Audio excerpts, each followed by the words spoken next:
Bonjour Sophie, Bonjour Lynne-Marie. ça va bien? Oui, toi? Oui, super bien, merci. Hey, je pensais à ça hier après-midi, pendant que je jouais dans mes plates-bandes. Tu te rappelles, on a parlé au dernier épisode du gars de Sherbrooke qui laisse pousser son gazon, elle va comme je te pousse, c'est le cas de le dire. Je me disais, mais c'est le fun, ça, puis tu sais, c'est plate, désherber, puis pourquoi, dans le fond, je devrais désherber mon potager? Tu sais, je peux bien le laisser aller comme la pelouse, c'est pas grave. Premièrement, c'est quoi des plantes spontanées? C'est des plantes qui vont pousser à un endroit sans qu'on fasse rien. Donc, si on abandonnait tous nos édifices, nos jardins, que l'humain disparaissait, il y a des plantes qui reprendraient leur droit, hein, qui combleraient le vide. Ça, c'est une chose. Là-dedans, on retrouve aujourd'hui des plantes indigènes, donc qui sont là depuis très, très longtemps, là, qui viennent de ce territoire-ci depuis plusieurs millénaires. Mhm.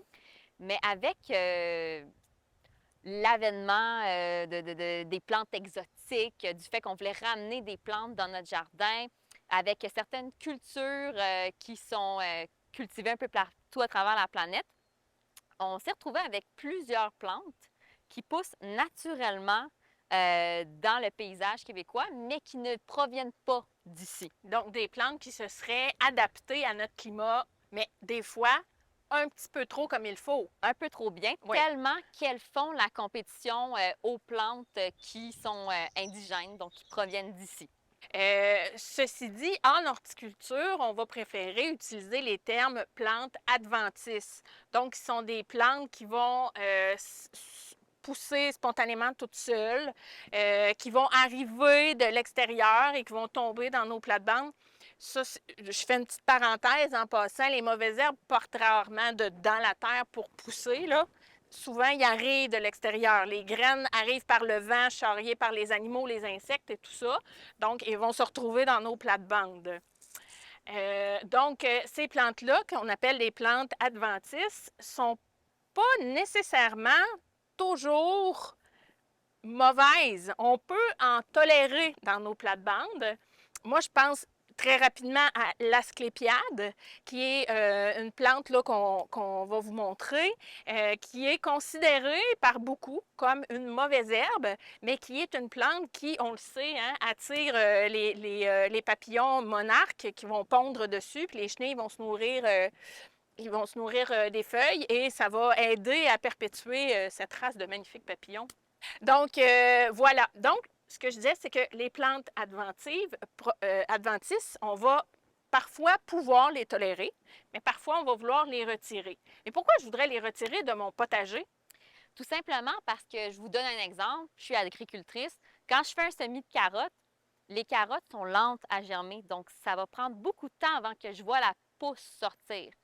Et il y a des mauvaises herbes, plantes adventices, tout dépendant comment vous les appelez. Les autres plantes vont parfois germer beaucoup plus rapidement et envahir mon semis et mes carottes ne pourront pas germer et pousser finalement.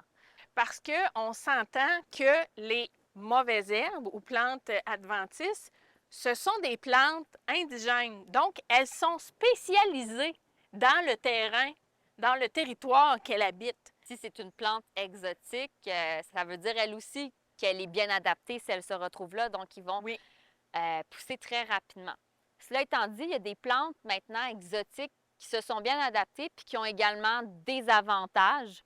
Donc, plante exotique ne veut pas dire nécessairement nuisible. Il faut faire un peu plus de recherche et parfois même en agriculture, c'est ambigu la réponse, si elle est positive au final ou pas. Parfois, ça dépend de l'endroit où elle est. Donc, d'où je trouve que c'est important, si on veut se garder un endroit sur son terrain de plantes spontanées, de vraiment bien le délimiter, d'aussi observer si on ne veut pas que ces plantes-là se propagent à travers mon jardin ou chez nos voisins.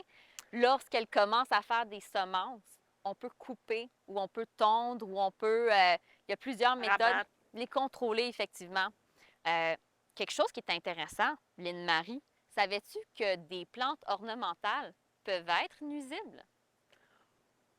tu vas pas me dire que ma spécialité, l'ornemental, peut être nuisible à quelque chose, voyons donc. Oui, non, effectivement, je blague, mais Sophie, oui, je suis au courant, mais donne-moi donc 2, 3 exemples de plantes, ou une ou deux. Oui, nous deux. C'est difficile à en avoir parce qu'on essaie de plus en plus d'éliminer. De la Mais phragmite.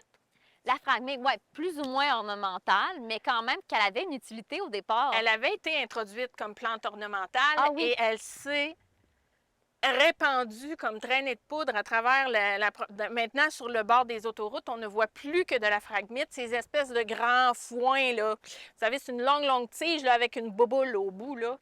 puis la berce du Caucase aussi, elle a été amenée en fait là, dans le temps, à l'époque un peu plus victorienne, là, où Oui, il y avait les serres en vitre, puis que les gens aimaient beaucoup, mettaient beaucoup de valeur sur plus il y avait un potager, désolé, et un jardin de plantes exotiques, plus c'était valorisé, mais on n'avait pas encore les connaissances à savoir si elles étaient envahissantes. Et encore aujourd'hui, il faut faire attention là, quand on va en centre jardin, parfois il y a encore des plantes qui se retrouvent sur les tablettes qui sont envahissantes, bien, qui sont envahissantes ou qui ont le potentiel de de l'être le devenir. éventuellement. Oui. Beaucoup d'études là-dessus, il y a certains documents sur Internet qui en parlent, il y a beaucoup de recherches, c'est difficile à savoir parce que parfois elles sont envahissantes dans un certain contexte. On pense dans les années 50 où c'était bien à la mode d'avoir un magnifique buisson il y en a qui disent du bambou, c'est de la renouée japonaise, donc qui sont des espèces de grandes tiges avec des grosses feuilles. Ben, c'est beau, ça fait un effet wow, mais c'est indécrottable. Vous en avez chez vous, vous le savez, là. Si vous en avez chez vous, vous le savez. C'est quasi impossible de s'en débarrasser.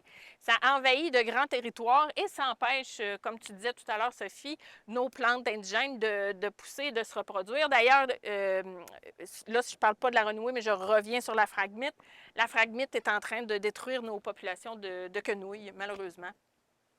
Donc, c'est là qu'on voit que c'était important. On a quand même, on disait, c'est amusant, jardiner, c'est intéressant, mais il faut quand même, on a une certaine responsabilité quand on jardine finalement. Oui, Si complètement. on veut avoir un impact positif, c'est de s'informer sur les plantes qu'on implante. Et c'est en constante évolution. Donc, tu sais, les apprentissages qu'on a, les connaissances qu'on a. Donc, aujourd'hui, on sait que certaines plantes, on prend pour acquis qu'elles ne sont pas envahissantes, mais avec les changements climatiques, peut-être qu'elles vont avoir tendance à plus se propager, aussi parfois proche des cours d'eau. Donc, de s'informer, c'est sûr que si on peut, c'est de mettre des plantes qui sont indigènes. Comme ça, si jamais elles partent au vent, elles en sèment des voisins ou ailleurs, au moins, elles ne vont pas nuire aux populations déjà existantes. Parlant des plantes indigènes, on dit que c'est important, mais as-tu une idée, Lynne-Marie, pourquoi c'est important, les plantes indigènes? Bien, parce qu'elles sont déjà dans l'écosystème. Donc, elles n'ont pas besoin de se battre ou de s'adapter ou c'est déjà fait. Et évidemment, si la plante est indigène, c'est qu'elle a une... Tout est dans tout, disait l'autre. Donc, elle a donc des pollinisateurs qui se sont adaptés à elle. Puis, tu sais, un va avec l'autre. Le pollinisateur s'adapte à la plante s'adapte au pollinisateur. Donc, ça aide carrément l'écologie. Donc, la plante va être adaptée, va être nourricière pour la faune. Puis, donc, c'est pour ça que c'est important si on veut que nos abeilles, que nos insectes locaux soient en pleine forme, parce qu'on en a besoin vraiment, bien, à ce moment-là, la plante indigène prend toute son importance. Là. Puis les pollinisateurs, on ne parle pas juste des abeilles à miel qui ne sont même pas originaires d'ici, même si on les apprécie et qu'elles ont un beau rôle. On peut parler de plein de petites mouches qu'on voit à peine qui sont indigènes. Il y a plein d'espèces d'abeilles aussi qui sont en voie de disparition malheureusement ou en danger parce qu'elles sont rattachées à une plante où elles se pollinisent une plante spécifiquement, où elles se nourrissent une plante spécifiquement et la plante, si elle disparaît, bien, le pollinisateur disparaît avec la plante. Donc, voilà pourquoi les plantes indigènes sont très importantes. Malheureusement, lorsque les premiers arrivants, les nouveaux arrivants sont arrivés au Québec, ils ont trouvé une faune, une flore qu'ils décrivent dans certains ouvrages et on a réalisé qu'on n'a plus, on retrouve plus de forêts intactes de cette époque, quasiment.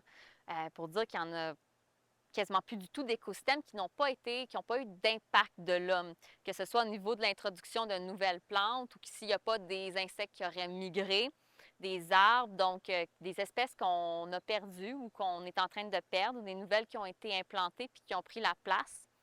Donc, très difficile de ramener les forêts puis nos plantes à l'état d'origine parce qu'on n'a plus réellement d'endroit où se baser là, pour se dire à quoi ça ressemblait à l'origine lorsque c'était que les Autochtones qui habitaient ici. Ça aussi, c'est quand même intéressant de savoir que s'il y a des personnes qui détiennent l'utilité de c'est quoi l'usage des plantes indigènes qu'on peut faire, bien, c'est bien les peuples autochtones qui, eux, connaissent beaucoup leur environnement, puis transmettent de génération en génération les connaissances des plantes, parce que ces plantes-là, souvent, ils ont quand même une utilité pour l'homme, que ce soit au niveau médicaments, médicinal, comestible. Et on a un petit peu perdu ça, Anne-Marie. Complètement. Tu parles, puis je pense à notre sacré pissenlit que tout le monde tente de combattre dans la pelouse. Mais ce pissenlit-là est une plante vraiment bien adaptée, là, parce que c'est pas pour rien là, qu'il s'implante facilement, là, parce qu'il est bien, là. Donc, ce fameux pissenlit se mange. Donc, les feuilles sont comestibles en salade. On peut faire des tisanes, on peut faire toutes sortes de choses. C'est un mal-aimé qu'il faudrait apprendre à apprécier. Évidemment, tu ne le veux pas dans ton potager parce que, comme on disait tout à l'heure, on veut pas qu'ils envahissent et qu'ils prennent la place des carottes ou des betteraves ou de ce qu'on veut semer. Mais pourquoi ne pas lui laisser un petit espace en quelque part pour qu'il progresse, où on peut le laisser aller, là, où on ne se casse pas la tête, puis on dit, garde, là, il y a du pissenlit, puis je suis bien content de ça.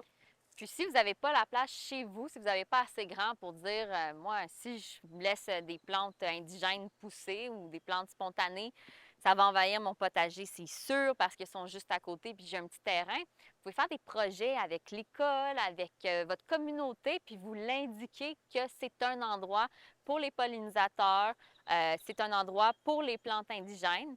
Puis ensemble, ça peut être un très beau projet de quartier, en fait, Oui. de se déterminer des endroits dans un parc où vous partagez les recherches sur les plantes.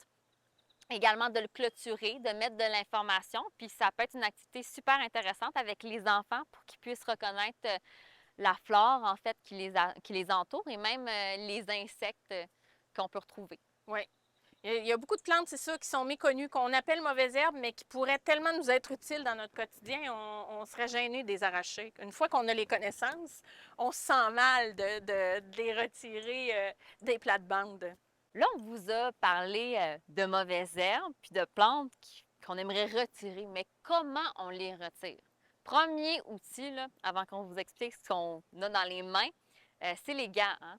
On vous a parlé de la berce du Caucase qui peut brûler, mais il y a également l'ortie hein, qui est un peu plus connue, que ça fait une piqûre vive là, sur le cou. L'herbe à puce. L'herbe à puce qui aussi, on ne veut pas y toucher. Donc, quand on connaît moins les plantes qui sont dans son potager et son jardin, et même là, quand on les connaît, il est préférable toujours de porter des gants parce qu'avec des petites plaies, on pourrait développer des blessures. Puis tout le monde réagit un petit peu différemment. L'ortie, c'est un bon exemple de plante qui est un peu négative et positive parce qu'il y en a qui se font des soupes à l'ortie. C'est une plante qui est très bonne pour la santé, mais à ne pas consommer cru. Hein, Lynne-Marie? Oh no! Donc, comment on retire tout ça? Je pense qu'il y a deux méthodes en premier à savoir. C'est qu'il y a des plantes, lorsqu'ils sont à un jeune stade, on peut les retirer plus facilement en les arrachant, hein, comme ça, plus en surface. Mais il y a des plantes telles que le pissenlit. Si on veut les ôter, bien, il faut aller chercher la racine très en profondeur. Donc, on a différents outils. Si j'y vais avec, selon moi, l'outil des personnes qui sont les plus assidues. Donc, ce qu'on veut, par exemple, dans mon entreprise, lorsque on voit les jeunes pousses de mauvaises herbes sortir nous, on les ôte tout de suite. C'est la meilleure solution. On n'attend pas qu'elles deviennent matures parce que sinon, ça va être beaucoup plus difficile.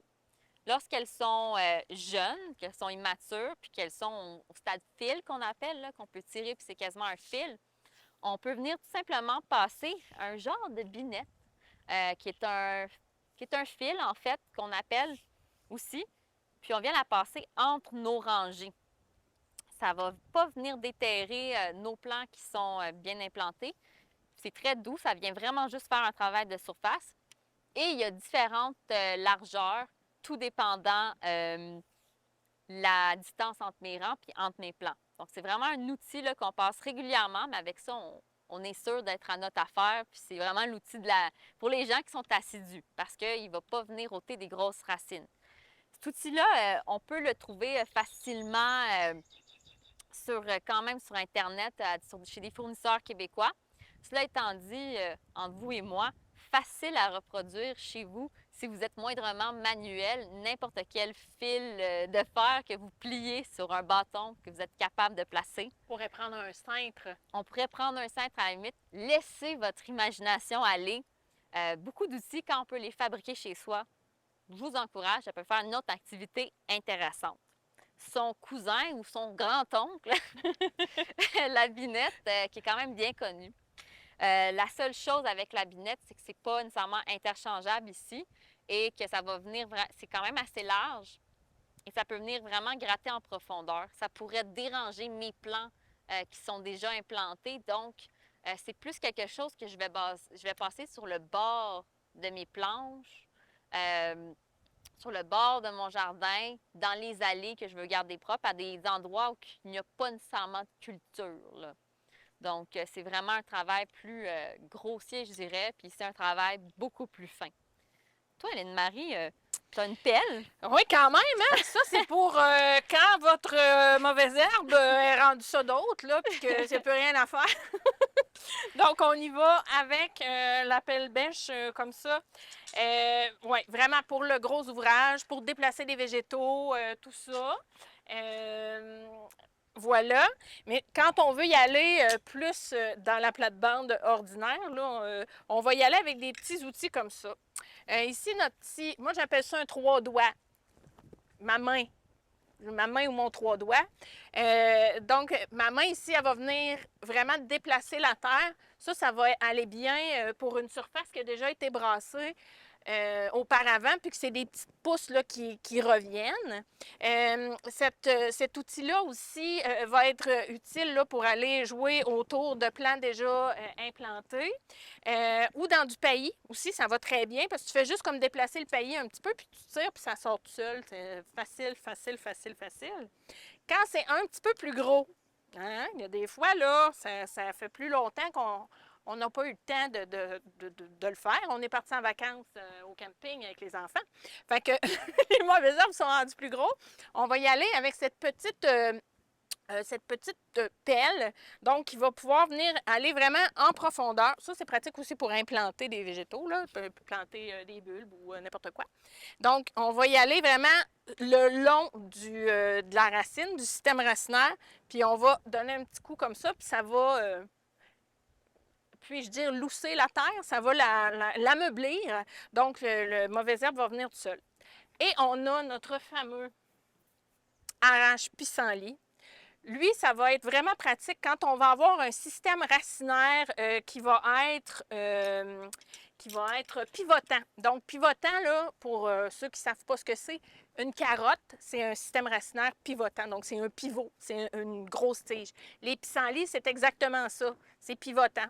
Donc, il y a la silène enflée aussi. Moi, chez moi, là, c'est très populaire, la silène enflée. Il y en a beaucoup, beaucoup, beaucoup. Elle va faire des racines, là, je vous jure, là, c'est long comme mon bras. On ne voit pas bien peut-être mon bras au complet, là, mais donc ça va être long comme mon bras. On tire là-dessus, là, c'est long comme ça quand ça sort de terre.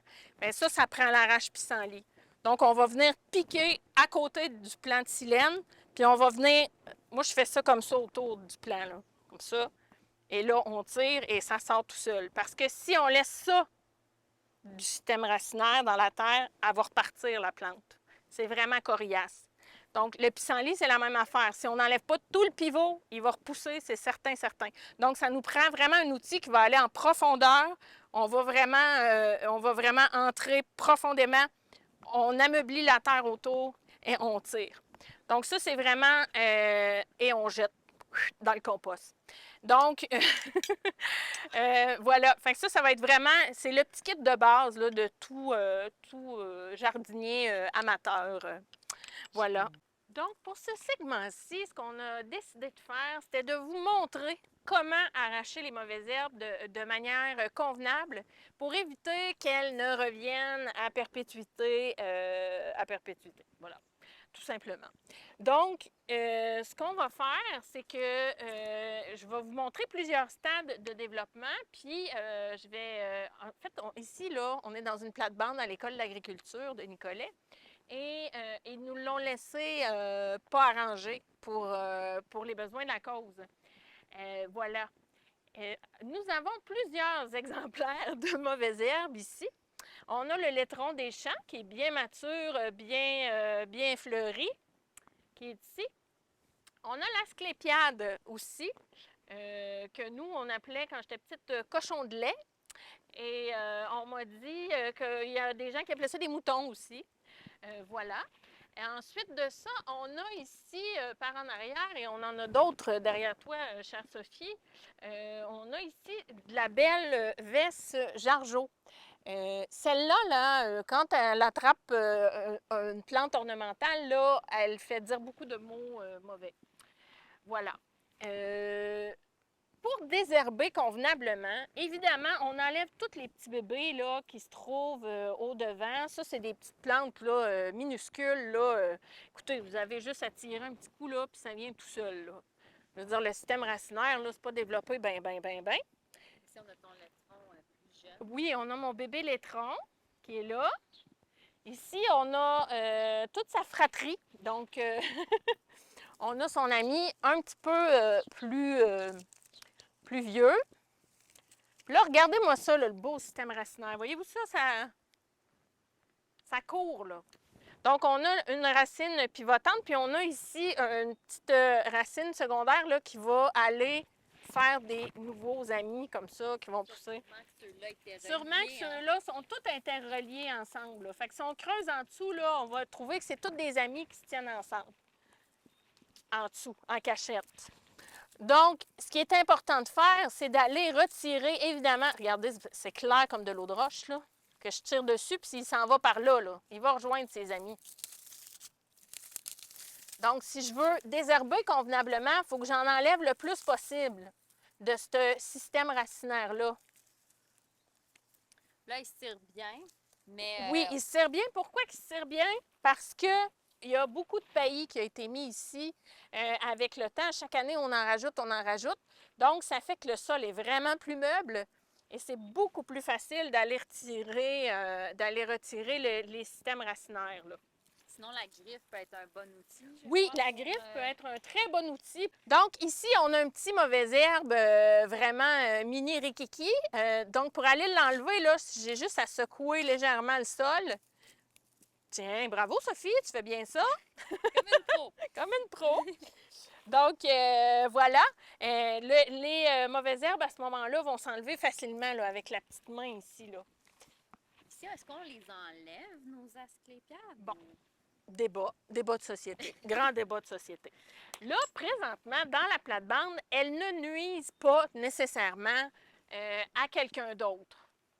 Elles n'envahissent pas une culture, sauf que ici, j'ai un sédum ornemental là, qui est en arrière. À la longue, il va finir par plus trouver ça drôle parce que lui, il a besoin de lumière. Là. Donc, personnellement, je les enlèverais de là, puis je laisserais un seul endroit dans ma plate-bande pour les laisser pousser. Donc, l'asclépiade est en train ici là, de prendre de la place de plus en plus. Fait que là, pour le moment, je les enlèverais. L'affaire avec l'asclépiade, là, je vais me lever, mais juste un petit peu. C'est ça que ça fait. Là, je vais me rasseoir. Là, je viens de casser le système racinaire.